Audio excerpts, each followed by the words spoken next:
I learned here, but I learned a lot. But the most valuable was accounting, and we had a wonderful professor named Ray Dean. There may even be something named for him down here, isn't there? Yeah, he was. I'd been to the Wharton School. I went to Columbia Graduate School subsequently, and I took a lot of accounting courses. But by far the best instruction I received in accounting came from Ray Dean, and there's nothing more important. People ask me what they should take in business school, or even if they don't go to business school, what they need to know before getting in business. And I tell them, you have to understand accounting. It's the language. I mean, it's like being in a foreign country without knowing the language if you're in business and you don't understand accounting. So you want to get as comfortable with that as you are with the English language.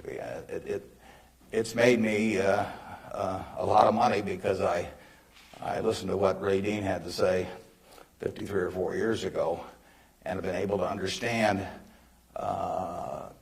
what I was seeing on pieces of paper, what that told me about businesses, and the limitations of what it told me about businesses. But that's the way we invest.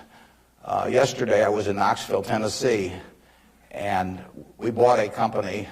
We agreed to buy a company called Clayton Homes about a week ago. It's a big company in the manufactured home business. We agreed to pay $1.7 billion for it.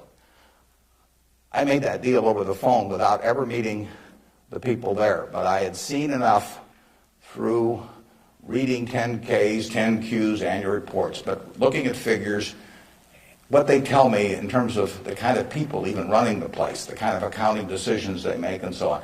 I was able to make that $1.7 billion transactions over the phone. Yesterday was the first time I met the people, and their board of directors had actually approved the deal a week earlier.